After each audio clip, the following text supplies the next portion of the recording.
La demi-finale disputée à Stockholm entre la France et le Brésil est un peu la finale avant la lettre. Les Français ont la meilleure attaque, 15 buts marqués en 4 matchs, et le meilleur buteur du tournoi, Juste Fontaine, déjà 8 réalisations. Les Brésiliens ont quant à eux la meilleure défense, aucun but encaissé en 4 rencontres. Le match part sur des chapeaux de roue dès la deuxième minute. Vava va tromper Claude Abès, le gardien français, 1-0 pour les Sud-Américains.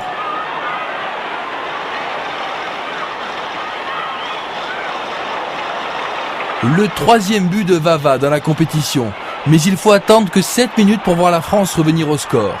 Une égalisation signée de l'inévitable goléador français, Juste Fontaine, qui inscrit son 9e but depuis le début de la Coupe du Monde.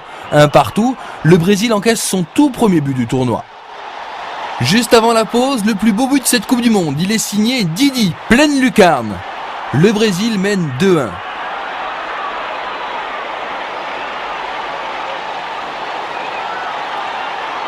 Quatre minutes après le retour des vestiaires, Pelé inscrit le plus facile de tous ses buts. Il profite d'une erreur du malheureux Claude Abès.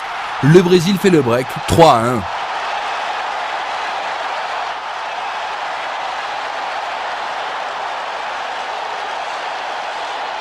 Peu après l'heure de jeu, les Sud-Américains se mettent à l'abri d'un éventuel retour français. Le centre de Garrincha profite à Pelé qui réussit son tout premier doublé en phase finale. 4 buts à 1. Les Français entraînés par Albert Batteux sont littéralement effondrés. 76e minute, nouveau débordement de Garrincha, nouveau centre et nouveau but de Pelé. Il s'agit de son unique triplé en Coupe du Monde. 5-1 pour les Sud-Américains, l'addition est très lourde pour les Français. Le Brésil a déjà la tête à sa première finale de Coupe du Monde, l'occasion pour la France de réduire la marque par Roger Piantoni.